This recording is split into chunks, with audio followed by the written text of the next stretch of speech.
Red, red wine, Friday night, never forget it. How you let me go. No more lies, I'll be fine, know where I'm headed. Probably should've known.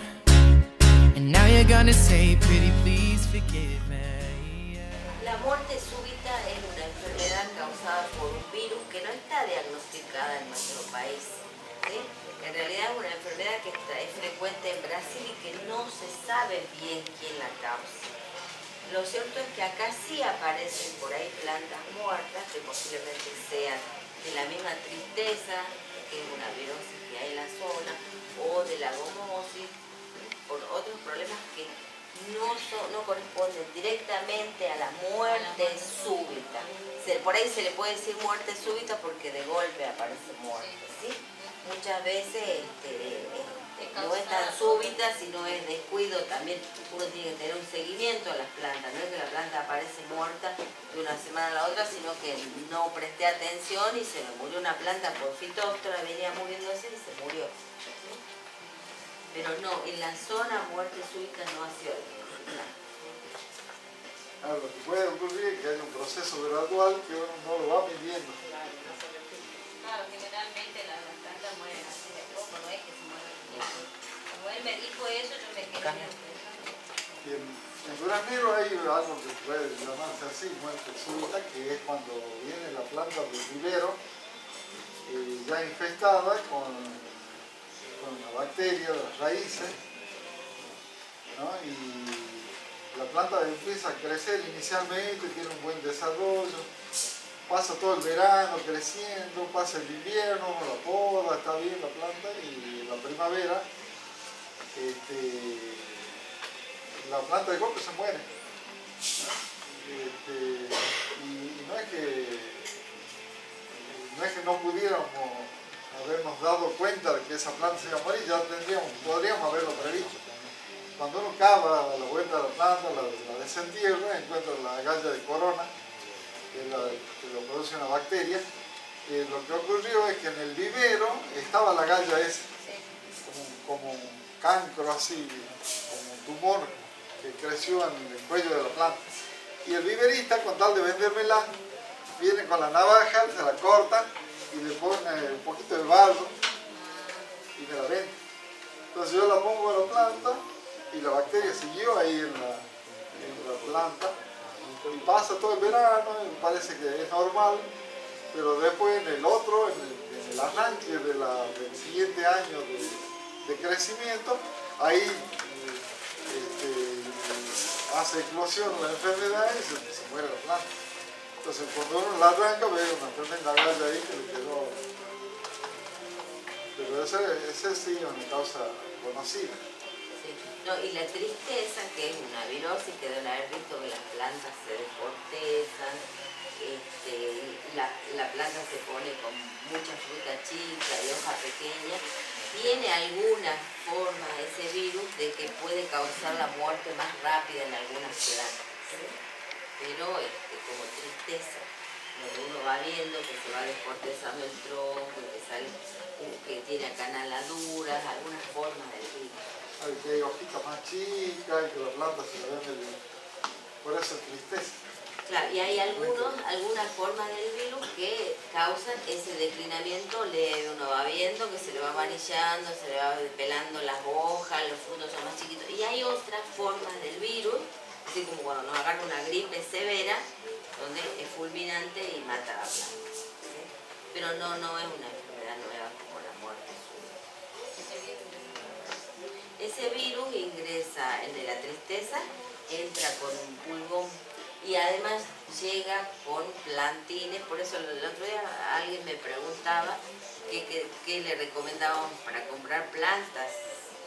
Hemos dicho la vez pasada que hay que ser muy exigente cuando uno va a comprar plantas, porque muchas de las enfermedades y de las plagas vienen con la planta, ¿sí?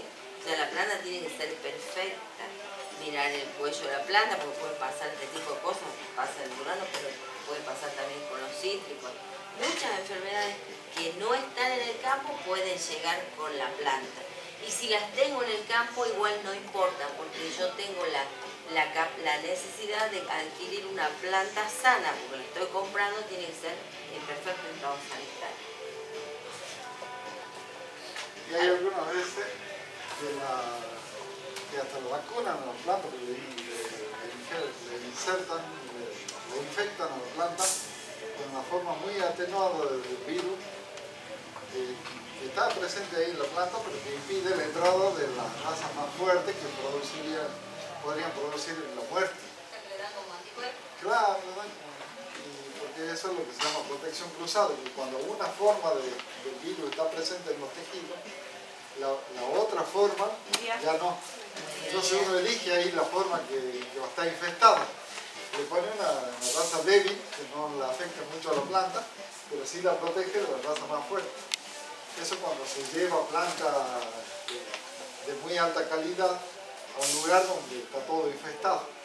Entonces, como los pulgones no respetan el alambrado, por más que yo cure ahí en mi plantación, mejor el vecino me manda sus pulgones para este lado. Y entonces si me transfieren la raza fuerte esa, me hacen un daño severo. Y para prevenir eso, entonces ya vienen con cierta inmunidad. Y en el vivero, lo que uno hay que asegurarse con el viverista es de que él haya comprado yemas certificadas. Porque están los organismos oficiales, el INTA, los organismos provinciales, que se ocupan de mantener stand de plantas madre, stock de plantas madre que están libres de virus. Se le hacen pruebas y cuando la planta está libre de virus, bueno, eso se lo aprovechan. También se puede hacer un proceso de limpieza.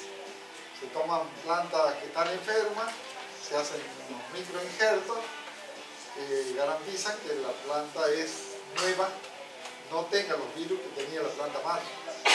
Y a esas se la tienen en el lote muy cuidado, muy protegido, en lugares especiales, y de ahí se sacan las yemas para hacer nuevas plantas. Entonces, el viverista puede ofrecerle al productor plantas libres de virus, porque le ha comprado a la experimental, al organismo oficial, ha comprado las yemas libres de virus. Entonces él injerta con eso y tiene una planta que tiene cero presencia de virus. O sea que las plantas ya vienen, desde las yemas vienen vacunadas. No, la yema viene de una planta que está limpia. Que yo, por ejemplo, participé de la limpieza de virus de la empresa Ledesma. Ellos han mandado las yemas de las plantas de porta injertos que ellos tenían y las plantas de las variedades que ellos tenían, que es de interés de la empresa, han mandado yemas para que se limpien. Y con eso se cortan yemitas, había que cortar de los 4 puntos cardinales de la copa, o de la altura media, había que cortar ramas portadoras de yemas. Una ramita así de la naranja que ellos usan como madre. Y entonces se la mandamos a la experimental en Tucumán y ahí la sometían a limpieza con técnica de laboratorio y técnica de vivero aislado. Son viveros con malla antipulgón, con doble puerta, con una estrategia de control de enfermedades basada en un protocolo muy estricto. Las pulverizaciones no se pueden suspender en ningún momento. Eso garantiza que se obtengan plantas que tienen 0 virus. Y entonces de ahí ellos sacan yemas y hacen nuevas plantas, y esas son las plantas madres que la empresa en lo sucesivo utiliza para obtener sus plantas comerciales.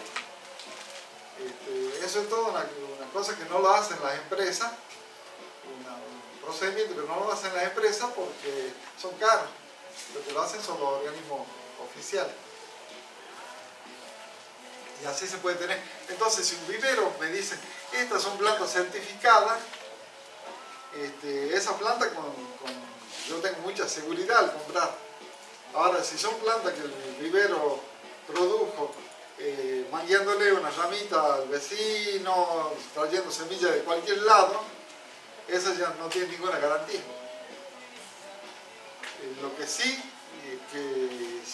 sí hay es diferencia de reacción de ciertas combinaciones de injertos, porta-injertos, que son un poco más tolerantes a los virus. El caso de la mandarino Cleopatra, que hay por toda la zona, que ese, para que se vea afectada una planta de naranja, mandarina, pomelo, injertada sobre Cleopatra, tiene que coincidir dentro de la planta razas de virus muy potentes. Si es una raza mediana o débil de los virus, la planta no manifiesta síntomas externos. Uno se da cuenta que tiene virus cuando le hace los análisis. Si no, no se da cuenta, la planta parece normal y produce normalmente, está bien. En cambio, sobre otros porta-injertos y injertas sobre Troyer, sobre citrumelo, los virus ahí tienen más chances de tener una manifestación violenta. Y es por el porta-injerto, ¿no? El Cleopatra se banca por los virus y solamente las razas más potentes se hacen visibles. En cambio, si yo injerto sobre Troyer o sobre citrumelo, si tengo un exocorti, por ejemplo, en la yema que traigo, la planta esa nunca prospera, por más que viva. Yo he visto plantaciones donde solamente la separaba el camino, una injertada sobre Cleopatra y otra sobre Troyer, y la de Troyer eran así las plantas que tenían 2 o 3 naranjitas, seguían vivas, pero tenían 2 o 3 naranjitos con una plantita enanizada, parece un bonsai, y al lado plantas de la misma edad, de buen porte, con buena producción, porque estaban injertadas sobre Cleopatra. Por eso es que Cleopatra tiene casi todo el mundo, porque es la que da mejor garantía. Y encima Cleopatra tolera un poco las sales. Es más rústica. Claro, es más rústica. Ahora, si uno compra planta certificada, ahí ya se puede arriesgar a pedirla sobre Troyer, según lo que uno quiera lograr en la plantación. Y acá hay un punto donde toca la poda, ¿no? ¿De qué sirve también si compramos una planta certificada que ha sido producida de una planta libre de virus, si después cuando podo paso de una planta a otra sin desinfectar, ¿sí? Es así, tan exigente que hay que ser cuando uno compra el material de propagación como cuando uno lo maneja, porque yo tengo una planta enferma, se contagia por jugo, estos virus se contagian por jugo. En este último caso tendría que empezar a dejar la planta afectada para podar al último. Sí, claro. Claro, sí. Claro, pero el tema es que no siempre uno se aviva que está la planta enferma, porque por ahí no se nota. En la Cleopatra casi no se nota. Yo para saber que una planta así, o solo mirar, para saber que una planta está enferma, tendría que tener al lado una planta libre de virus, y ahí vería que la copa es distinta, es más grande, la hoja es más vigorosa, la cantidad de frutos es mayor. Pero si uno tiene toda una plantación donde no sé bien cuál es la enferma y cuál es la sana, es difícil distinguirla. Solo a través del análisis se detecta. Por eso hay que desinfectar. El chorro de lavandina no, al 5% puede andar. Puede ser también alguna sal de amonio, cuaternario también. Y sobre Si los le ponen insecticidas, cuando hagan lo de la lavandina, por ahí no hagan mucho, lo hacen para el día, porque ya si vos al mojar la tijera ahí cada planta que vas pasando, hay tierra, uno va ensuciando, entonces eso está bueno cambiarlo por lo menos todos los días. Además el cloro activo se empieza a evaporar, empieza a salirse de la solución y ya al otro día no tiene la misma fuerza que tenía de entrada. sí, yo preguntaba sobre los insecticidas para proteger de los distintos hongos o que vivan, ¿qué podríamos usar, por ejemplo? Eso, bueno,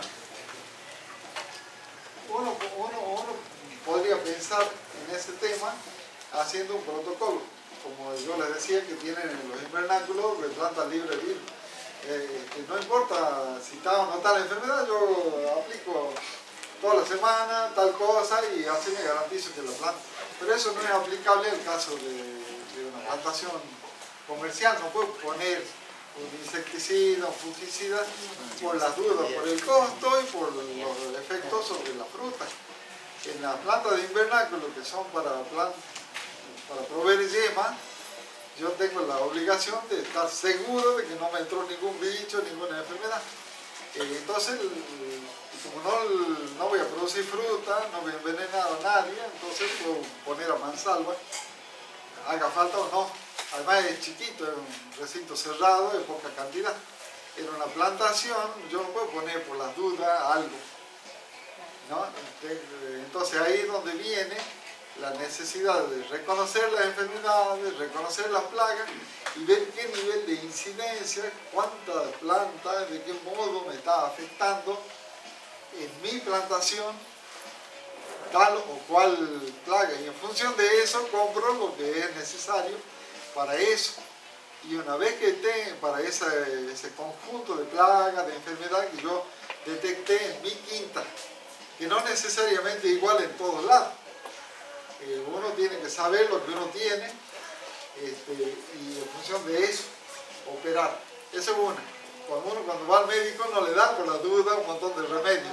Le da, claro, el médico define qué es lo que tengo y en función de eso me da los remedios. Bueno, esto es lo mismo, porque además está la cuestión del costo y la cuestión del esfuerzo de aplicar y todo eso. Entonces hay que saber primero qué es lo que tengo. Una vez que yo tengo todo el listado, decido cuál es la forma más efectiva. Porque si yo controlo una plaga con un insecticida, a lo mejor estoy controlando otras también al mismo tiempo, ¿no? Si yo hago tratamiento de primavera, en plena brotación, por ejemplo, para cochinilla, también de paso estoy controlando los pulgones. Y así, para la mosca de los frutos hay una etapa en la que se controla, hay otra etapa en la que no vale la pena hacer nada, porque la mosca no va a poder afectar a la fruta. Así hay una cuestión de tiempo y de qué es lo que quiero controlar y qué relación hay con la cosecha. Nosotros está en medio de la cosecha curando contra algo, porque sé que el veneno ese que yo le pongo sobre la fruta se lo estoy mandando al comprador. Entonces eso no es una cosa, una cuestión así fácil de decir compren esto y apliquen. Eso más bien es un trabajo que cada uno tiene que hacer de saber cuál es el problema que tiene y dónde de la quinta, porque hay sectores de la quinta que es un manchón así donde está el problema y el resto no. Pero este manchón me distribuye inóculo para el resto, entonces me conviene controlarlo activamente a ese sector, aunque no lo toque al otro. El otro tengo a lo mejor una política más suave, preventiva, no tan agresiva porque no hace falta. Y al manchón sí lo ataco con toda fuerza para que no me contagie al resto. Entonces es bueno ser consciente de qué es lo que uno tiene para empezar Por eso la clase. Hubo una clase, claro. Y no, donde aparte todas las fotos que les mostré, en realidad son dos problemas que hay acá. Si ustedes miren en sus quintas, las plantas, que de los que les mostramos acá tienen, hemos visto que casi todos tienen mancha grasienta, tienen gomosis, tienen mancha negra, melanosis.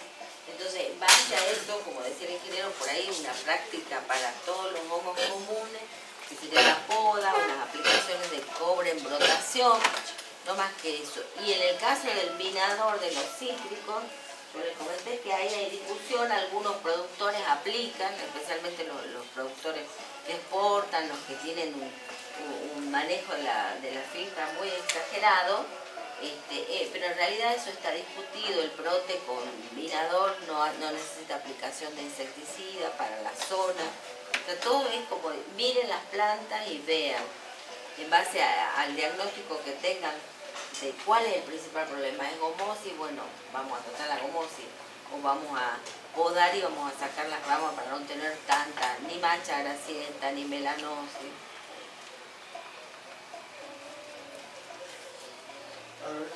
Si ustedes hacen un grupo de cambio rural, ¿saben lo que es el cambio rural? ¿Saben lo que es? Hay algunos que no. La ingeniera le puede explicar lo que es el cambio rural. El cambio rural es un programa que es de INTA, ¿sí? La idea consta, hay un promotor asesor de cada grupo. Los grupos son de productores entre 8 y 12 personas, mínimo y máximo. Ese grupo funciona con un promotor asesor, que es un asesor que va a estar en contacto continuo con los productores, y tiene relación esto con el gobierno nacional, porque digamos, lo que cobra este promotor, su sueldo viene de aportes nacionales, y lo que hace el INTA, digamos, es organizar, y la persona que lo ve, lo audita, digamos, que es un agente de desarrollo, se llama, que está en contacto, digamos, con el promotor esta persona sí es la INTA, ¿sí? Entonces hay un promotor, al lado del promotor está esta persona de INTA, digamos, que lo acompaña en el proceso. La idea es hacer estos grupos, hay que hacer un diagnóstico sobre qué es lo que se necesita, en algunos casos es a nivel productivo, otros post cosecha, se detectan, se arma como un proyecto, y bueno, y esto funciona por 3 años. Claro, entonces armando un grupo, el ingeniero que esté a cargo de ese grupo va a ir por la quinta y va a detectar los problemas. Y entonces va a decir, bueno, el plan para esta quinta es este, el plan para esta otra quinta es este otro. Ahí va la especificidad esa que yo les decía. Eso también ustedes con la charla que aquí se han dado, también pueden contribuir, ¿no?, con su propia visión a darse cuenta de dónde están focalizados los problemas. Por ejemplo, la cochinilla, hay sectores donde hay mucha cochinilla y otros sectores donde hay poca.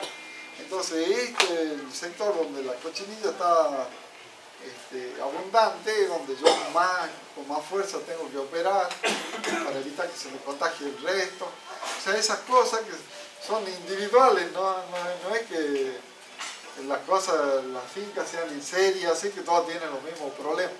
Según el tipo de suelo que tiene, según la proximidad a otros cultivos, tiene un problema, tienen otro. Entonces cada finca requiere una acción específica diseñada para ese lugar. Ustedes que recién están entrando en contacto a conocer las plagas y las enfermedades, en algún momento también conociéndolas bien van a tener su propio criterio. Y por eso es que los organismos oficiales tratan de aportar esa cuestión. Y esas son cuestiones que hay que ir, digamos, viendo continuamente, ¿sí? Y nosotros siempre hablamos de no copiar recetas. En realidad, como decían los ingenieros, hay que ver cuál es el problema que cada uno tiene en su lugar. Y como ya les comentaba la ingeniera en la clase pasada, todos los problemas que ella les mencionó hay que prevenirlos, ¿sí? Porque tienen un momento donde se diseminan, entonces hay un momento específico también para cada plaga que es un momento de control. Entonces, ustedes primero tienen que saber cuál es el problema que tienen y después cuándo es el momento más efectivo para controlar ese problema o también para prevenir otros. Si yo veo que mi vecino, por eso está bueno trabajar en grupo y que al menos si son vecinos yo sepa, porque por ahí mi vecino tiene un problema que yo no tengo, entonces pues tendré que hacer aplicaciones preventivas para evitar que lo que tiene el vecino pase a mi monte, ¿sí? Y ser exigentes, ustedes tienen que ser exigentes, si conocen su problema y van a hacer una consulta o a comprar un producto y ustedes saben que tiene una enfermedad como mancha grasienta, cuando veíamos la foto y en el campo, y fíjense que el vendedor no le esté vendiendo un insecticida para matar cochinillas, ¿sí? Porque eso sucede también, están comprando productos para controlar una enfermedad porque el vendedor dice y lean el rótulo, ¿sí? Tienen al menos imágenes en la cartilla donde y si no, consulten a su asesor. Hemos puesto acá las direcciones y los teléfonos de la facultad, tienen promotores cercanos, tienen agencias. Se tienen que comprometerse con el sistema, no es porque le digan aplique esto y ponga ahora y es santo remedio. Lo más seguro es que estén contaminando, no controlen nada, y es por falta de observación también.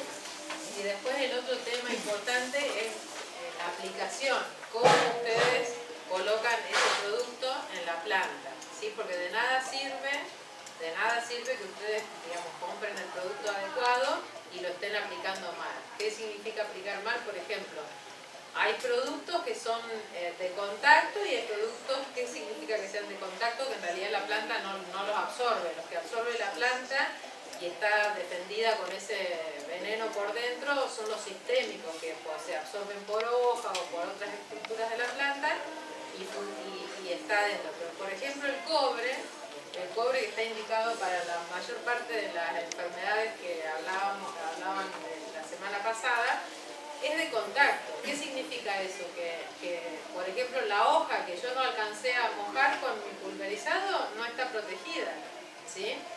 O sea, o parte que no se tocó que no tiene cobre no está protegida, ¿sí? Entonces, o que esté más diluido de la recomendación, o sea, no es que yo aplico así listo. La aplicación es una cadena, esto es parte de una buena aplicación, es parte de la eficacia de los productos. Porque muchas veces uno escucha que este producto yo lo apliqué y no funciona. Bueno, hay que ver cómo se aplica y cuándo. Por ejemplo, una cochinilla y yo estoy aplicando un insecticida que no es sistémico, o sea que no lo absorbe la planta y está por dentro. Si la cochinilla ya está cubierta con la caparazón que tiene esa estructura que la protege, no llega, ¿sí? A no ser que yo esté aplicando aceite, que por ahí muere por asfixia, pero yo puedo estar aplicando un insecticida, pero si la cochinilla está en su etapa que está protegida, y es de contacto el insecticida, no le va a hacer nada. No es que el producto no funcione. O lo puedo estar aplicando mal o lo puedo estar aplicando en un momento donde no es el correcto, ¿sí? Cuando aplico mal, puedo generar un efecto peor todavía. Porque si aplico, por ejemplo, menos dosis que la que corresponde, los bichos que se mueren son los más débiles.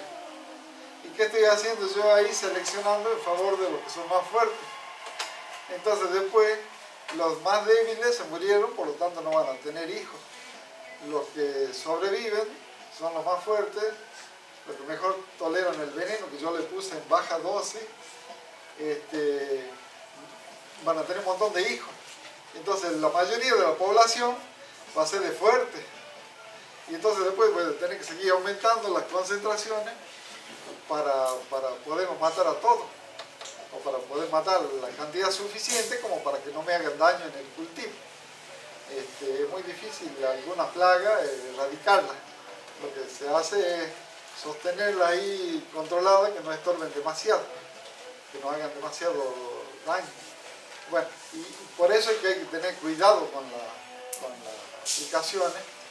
Y desde el punto de vista práctico para ustedes, no es un proceso de aprendizaje tan rápido, ¿no? Como para que nosotros aquí charlando ya le transfiramos a ustedes. Por eso es que hablamos de que es conveniente que haya un ingeniero que, aunque sea cada 10, 12, los pueda visitar y decir, mire, el problema de ustedes es este y esto otro. Estos otros problemas que están en el librito, que existen, que están en el vecino, eso no lo tienen ustedes. Entonces creemos, por ejemplo, que no tenemos conocimiento. Claro. Creemos que es eso. Claro. A veces estamos aplicando medicamentos que no es. Y eso no quita que ustedes vayan aprendiendo, ¿no? Porque cuando uno se para atento al lado del técnico e intenta y lo obliga a él a que le explique por qué y cómo se hacen las cosas, uno va aprendiendo. Y uno ya después hace el ojo. Yo trabajo como asesor en una finca en La Quebrada, y en el lugar donde hay un capataz que es inteligente, rápido, que él rápidamente capta, a lo mejor nos sorprende una o dos veces un problema.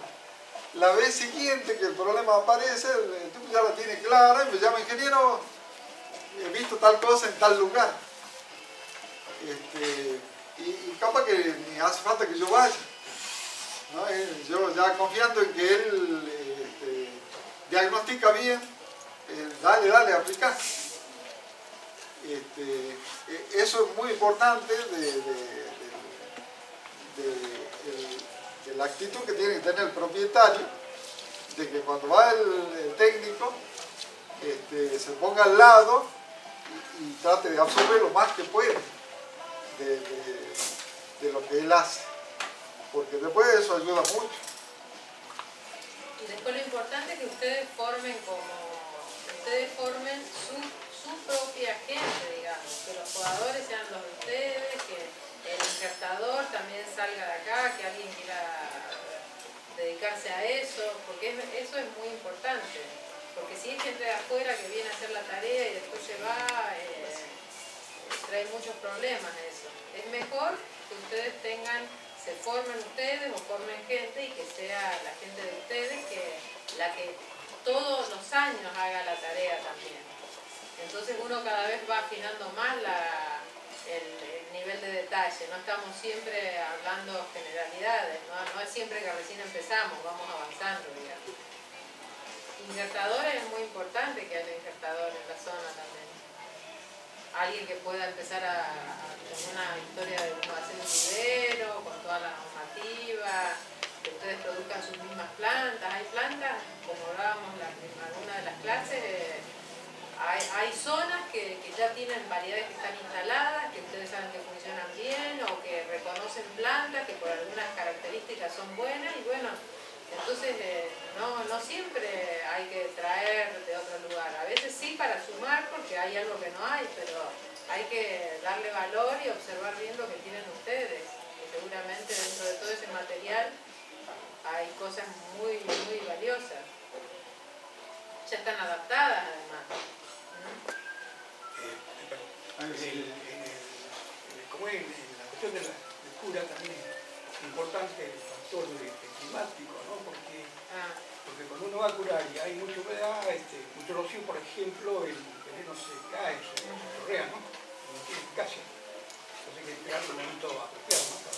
Claro, la mancha negra, por ejemplo, es difícil por el hecho de que hay que hacer curación en pleno verano y estamos con las lluvias intrometiéndose ahí en el proceso.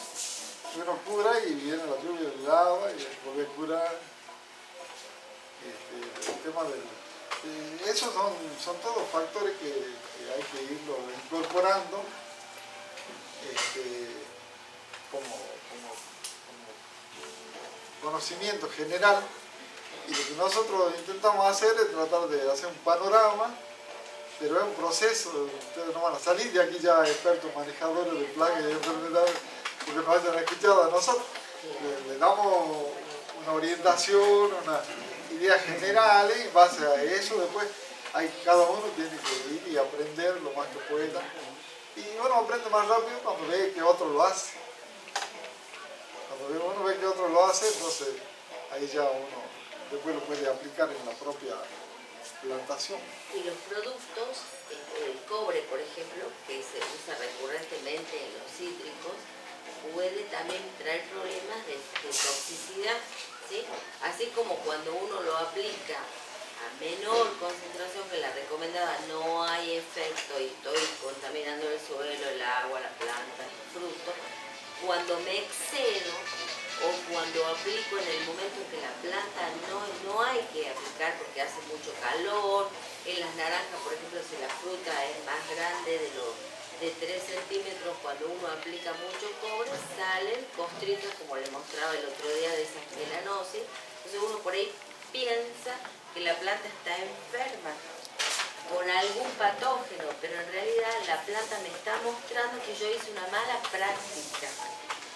Pero para todo eso uno tiene que saber observar y darse cuenta y relacionar.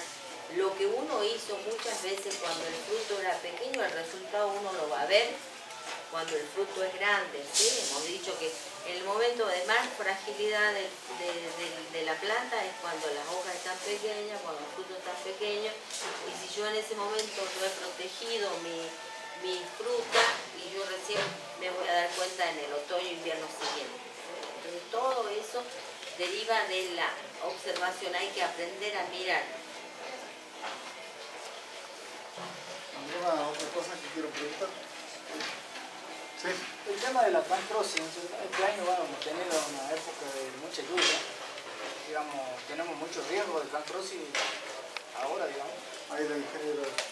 Bueno, cuando la cancrosis entró por primera vez acá a Salta y a Tucumán, a nosotros nos dejó un poco más tranquilos porque nosotros somos de verano, primavera y verano, el principio de verano, digamos, muy seco. La época que está muy más activa la bacteria es cuando empieza a hacer calor. Ahora, con este otoño lluvioso sí va a haber riesgo. Obviamente hay que estar más atentos porque donde ya hay, seguramente se va a salpicar. Y donde no hay, y no hay un lote cercano con cancrosis, no va a haber problemas. Pero acá en la zona tenemos cancrosis. Sí, tenemos cancrosis. Y bueno, hemos tenido también 3 o 2 años atípicos que han sido de mucha sequía, ¿no es cierto? Sí. De ahí, ¿no es cierto?, la sequía, y ahora, no sé, ahora no sé si podemos tener problemas o no ahora. Ahora cambios, ¿no es cierto?, que con estas lluvias que son tranquilas, que llueve pacíficamente, lo que va a pasar es que donde hay cancrosis va a haber más, porque la planta, ahí nomás, como no está corriendo viento, como en el verano de la lluvia que se la lleva de acá al vecino, es una lluvia más tranquila, lo que va a pasar es que seguramente donde está la planta enferma y las próximas va a aumentar la enfermedad, ¿sí? De lote a lote va a ser menor porque no son grandes los vientos y la lluvia. De todas formas sí va a aumentar. ¿Y eso sería, tendríamos que alertarse todo o, digamos, sería un problema de cada uno? ¿No es cierto? Porque, bueno, sabemos que hay, bueno, sería un problema, ¿no es cierto?, digamos, regional o, digamos, ¿no es cierto?, o lo dejamos cada uno.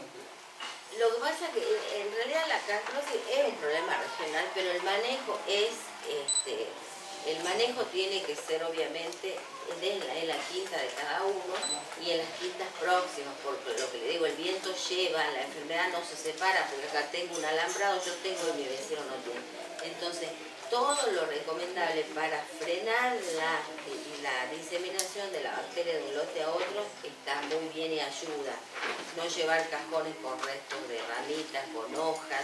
Si estoy podando con un grupo de podadores, no lo llevo de un lado donde está enfermo a donde está sano, la desinfección. Tratar de poner árboles para proteger las plantaciones del viento, árboles de cortina. Ahora también hay mucha discusión en relación a cuál es la cortina que conviene, porque no es que un árbol, aunque sea de una especie distinta a la naranja y al limón, no va a tener influencia sobre las enfermedades. Las tiene, porque elijo una cortina, por ejemplo, como la grevillea acumula trips, acumula ácaros, que por ahí los comparten con el cítrico. Entonces también después me doy la sorpresa que después de varios años de cultivar la cortina, de proteger la cortina, me doy con que la cortina es más un mal que un bien. O sea, también hay que consultar a la hora de elegir la cortina porque es una inversión, además de dinero, de tiempo, porque uno tiene que esperar años a que crezca la cortina. Pero hay que observar y hay que tener en cuenta. Y si van a poner plantas nuevas, por favor no vayan ni un cancro. Hay que revisar todo el tallo, el pecíolo, la hojita, porque nosotros hemos visto que venden plantas con cancro. La cosa es haber comprado una planta sana, que después corre el riesgo de que se me infeste en la quinta, y otra cosa ya venir con la planta infecta. Cuando yo traigo cochinilla o necrosis o algún problema serio ya en la planta del vivero, eso es garantía de que para toda la vida esa plantación va a traer problemas. Entonces, por eso es que hay que asegurarse y revisarla bien a la plantita, que no tenga ningún defecto. Y eso para comprar la planta, siempre vienen a vender, tienen que dar algún papel que te la sangre, la calidad de la planta. No necesariamente le van a dar un papel por cada planta. No. Pero el vivero, si lo compra de un vivero, que el vivero es reconocido, que cumple la normativa, esa planta le van a dar una factura. Esa factura es garantía de la certificación, porque no le van a dar planta por planta, ¿sí? Pero es del vivero, ¿sí? Sí, de la garantía y del mismo comprado.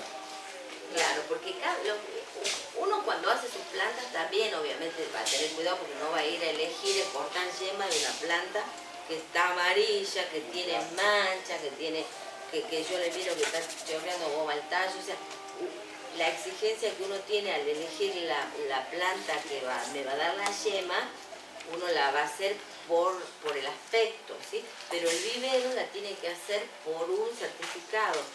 Esa planta donde salen las yemas, que se llama planta madre, esa planta le hacen cada 2 meses análisis, le dicen está limpita, no tiene virus, de tristeza, no tiene nada, de acá saca yemas y de ahí se venden yemas también, ¿sí? Entonces ese es un proceso en el que está trabajando la región de afianzar los viveros, más que nada por estas enfermedades nuevas que hablábamos el otro día. Entonces se ha puesto firme en que los viveros tienen que ser, no se va a habilitar ningún vivero que esté al aire libre.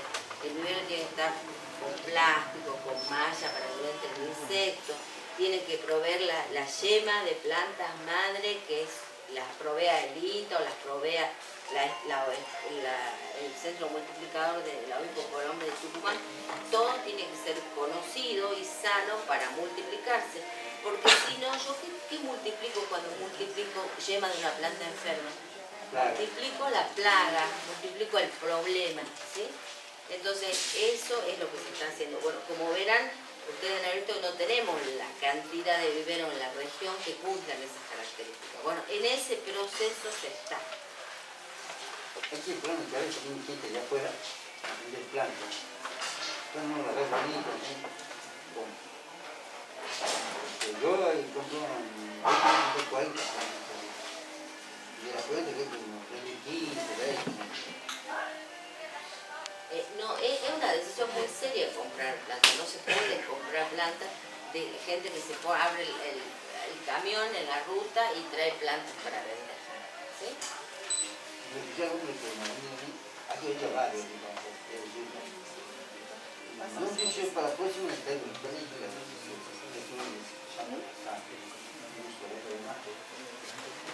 El vendedor quiere vender. El vendedor quiere vender. Le dice cualquier cosa. Y lo que pueden hacer ustedes es buscar algún lugar reconocido y entonces juntarse. ¿Cuántas plantas que tengo? 10, el otro 20, el otro 100, el otro... Y hacen un pedido común de un lugar que sea reconocido. Porque también, por comprar, uno dice, bueno, pero yo quiero 10 plantas nada más, entonces una historia, ¿viste? Yo le compré 150 plantas, hombre.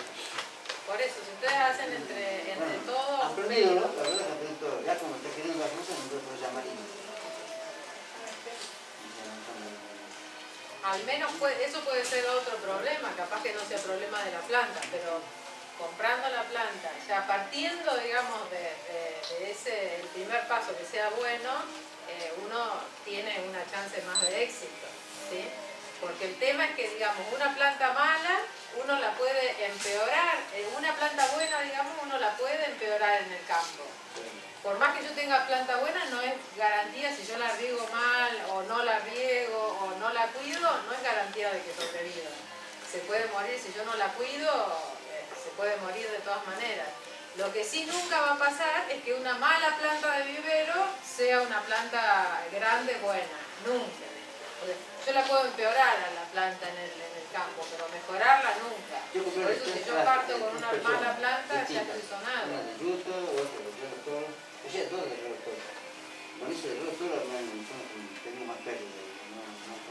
van aprendiendo. Con el tiempo uno está más o menos se voltea la hojita, le todo, ya. Claro, eso hay que ver si era la planta que ya venía mal o si era las condiciones de su suelo.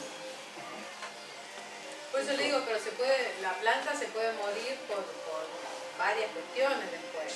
No siempre que se le va a morir la planta va a significar que fue mala la planta. Muchas veces sí, pero muchas otras veces no.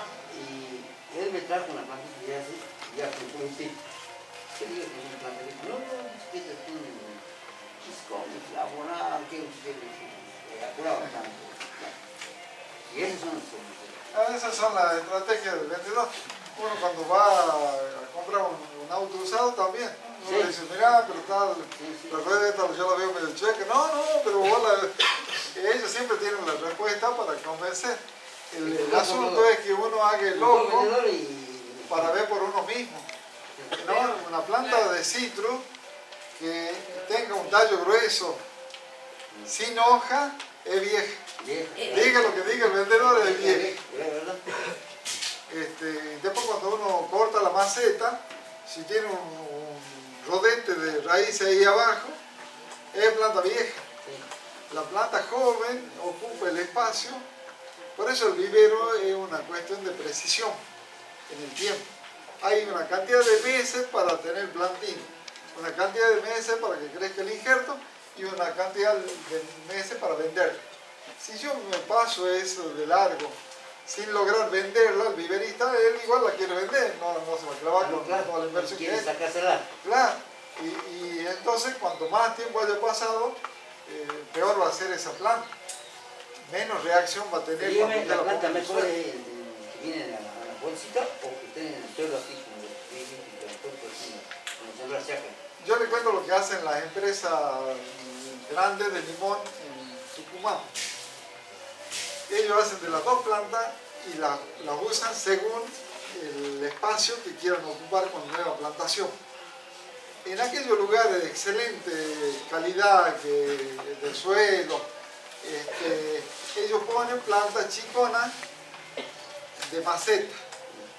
En aquellos lugares donde la planta necesita venir más robusta, porque el suelo es distinto, o porque están haciendo fuera de época la plantación, necesitan la planta que se banque mejor el trasplante, ahí usan plantas que ellos han producido en su propio vivero en el suelo.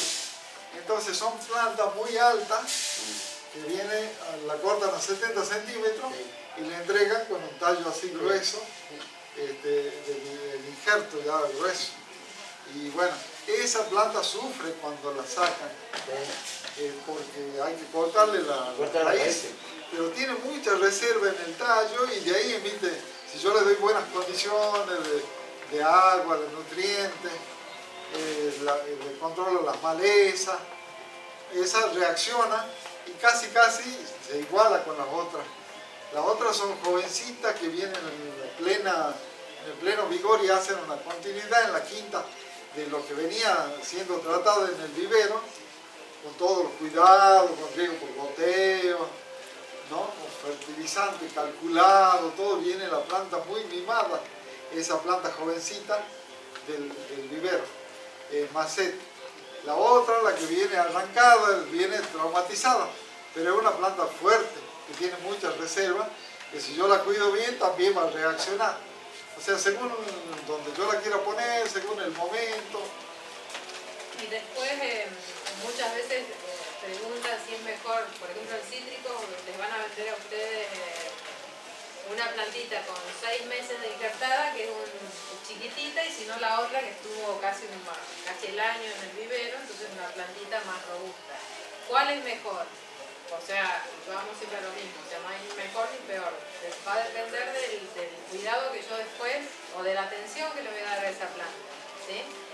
Cuanto más chiquita es la planta, tiene más posibilidades de adaptarse, o sea, está menos adaptada al vivero, entonces se va a adaptar más rápido al lugar donde yo la voy a estar llevando. Pero al principio necesita más cuidado porque es una plantita más chiquita.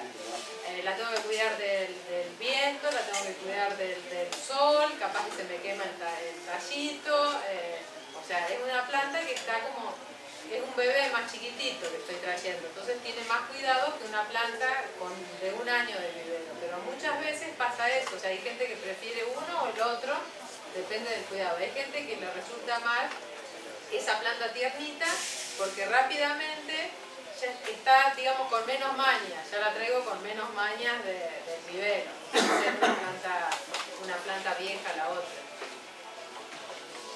Bueno, y acá ellos han hablado cuál es el objetivo de haber armado este taller. Por un lado es tener calidad, la calidad en lo que ustedes están produciendo. Y no sé si ustedes han escuchado hablar, pero cambié un poquito el tema, de lo que venían hablando ellos, lo que son las buenas prácticas agrícolas.